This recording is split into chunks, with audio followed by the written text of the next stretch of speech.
Ko puke tōtara te maunga. Ko Whiria Te Awa. Ko Onakiritia te rohi.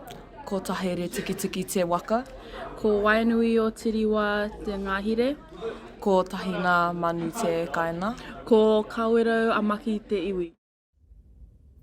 The reason for our inquiry is simple, really.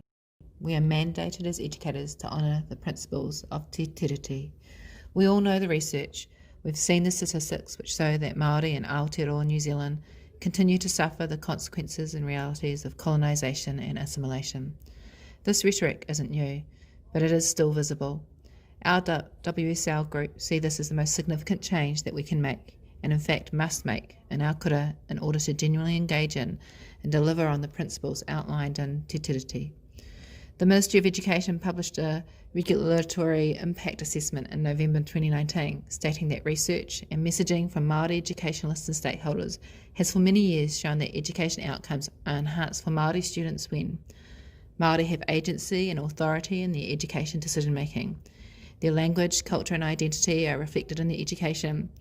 They are free from racism, stigma and other forms of discrimination. And whānau are involved and have an active decision-making role at the school, and Māori are physically and emotionally safe. These factors also align with what Māori stakeholders believe would make a difference in Māori students achieving educational success. Similarly, there is clear evidence that non-Māori students have better outcomes when these conditions are met. So, what are we waiting for?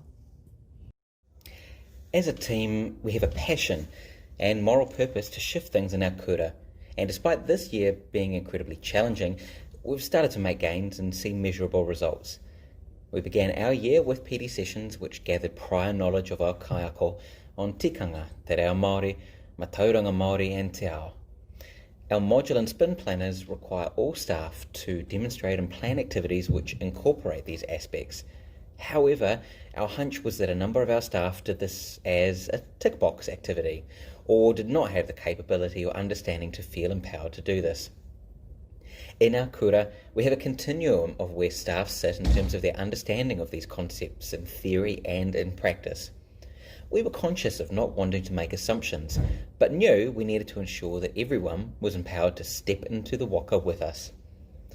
When we started looking at citizenship, which would be our big concept for the term, we were tasked with supporting the learning design team to provide provocation and resources for staff, which challenged them to consider citizenship from a te ao Māori lens.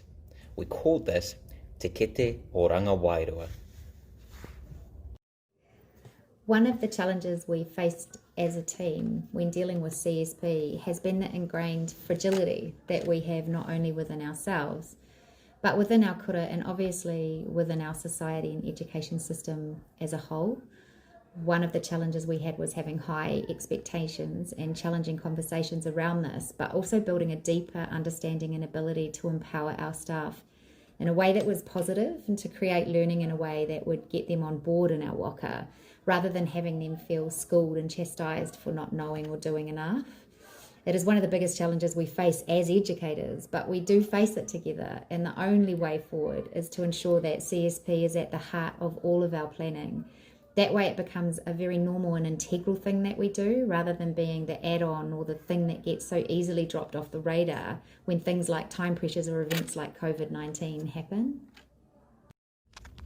When we gathered feedback from our kaiako, many expressed the desire to include CSP in their teaching, but not the know-how.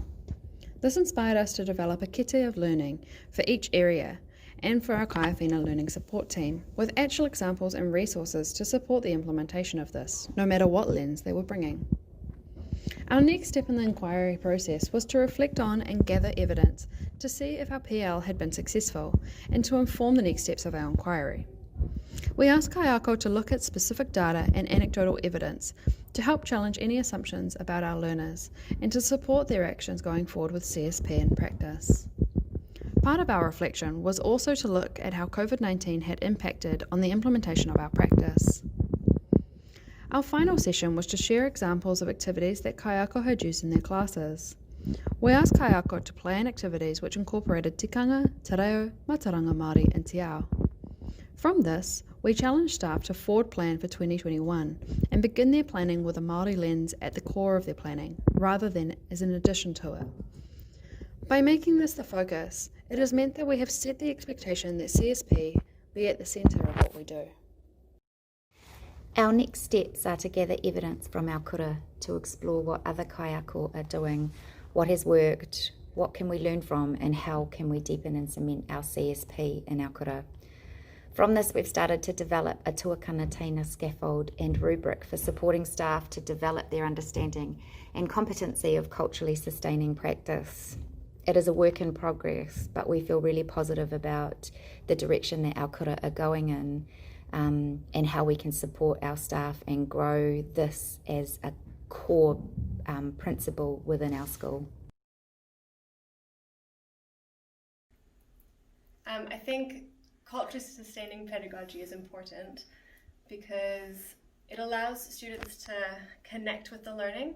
I think if they don't know how or what you're talking about, or they don't connect with the way you teach, they're not going to get through to the learning. And I think without it, our schools can really become places where this dominant norm of social inequity just continues to be produced.